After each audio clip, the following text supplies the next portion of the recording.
Good evening. I'm going to read a sample from Server, the short story entitled Edmund. Scott walked along the boulevard, head hanging low as if he was staring at his own shoes. His fingers worked fast with energy, picking at his cuticles and cleaning the dirt from under his fingernails. As he passed the liquor store, the clock tower on the front side of the arts building came into view. It was 10 minutes to 3. He shook his head and quickened his pace, all the while mumbling under his breath. Edmund, he pronounced with the last consonant hard, great distaste as he wrung his hands together. I'll catch up with you one of these days, I promise you. He continued walking with hands in constant motion. He ran fingers over shaved head, feeling the bristles of short hair tickling his palm. Lifting his gaze to the sky, he laughed. Of all people to cost me my job.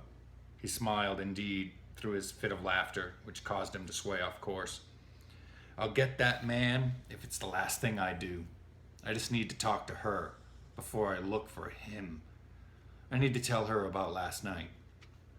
He turned the corner at the coffee shop, leaving the boulevard behind and stepping out of the afternoon sun, happy to escape the sun's glare. He passed along the alleyway. The shade was a welcome relief and his hands came to a rest, limply by his sides, and he slowed his gait. Closing his eyes, he let out a sigh. Stopping next to a dumpster, he lit a cigarette. He took a deep drag and scanned the alley. A smile parted his lips, softening his features. His shaved hair revealed scars on his scalp, and his dark brown eyes were ringed with the black circles of sleep deprivation. He sat upon a milk crate and rested his face in his hands, talking to himself in a quiet, hushed tone. Some might call it madness, and I agree there may be a hint of it, just a slight whiff in this incessant hatred of him. For all these years passing does nothing to dampen my seething, constant hate, the bile I feel in my mouth when I think upon his face. Edmund, I wish to strike thee. I wish to call upon the many powers, terrible and wide, to do thee harm. I will be revenged upon thee, Edmund. Wounds may heal, but indeed memory does not fade. My hatred will not abate. But of her, that is something I shall not relish. She attempts to soothe my anger, to lessen the bitterness of him, of that day, but it is in vain. I wish she could understand. He stood up as it pulled or yanked, flicking his cigarette to one side, and began to walk. His face showed no emotion. His eyes were straightforward, not seeing or caring the vagrant on the side of the alley. The sun shone at the far end of the way, and he stepped into the palpable heat. Exiting the alley, he turned brisk and sure to the left, not pausing for a moment to look at the afternoon shoppers.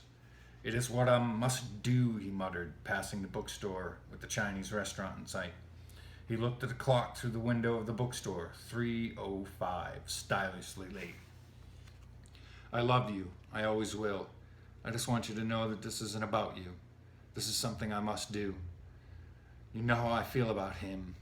You know this will never leave me until the moment I see him looking into my eyes, staring up at my eyes, knowing his time has come. Please understand. He rubbed his neck with his fingers, needing tension and doubt.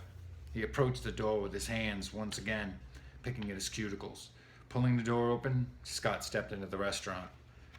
Black leather, maitre d', stained glass. Gentleman, fat, with overcoat. Lady, with pink coat, water in her eyes. Captain, with paid smile, pouring wine. 3 ladies, pretty, average, and unremarkable, chatting without sound. Husbandry. Empty space at the next table.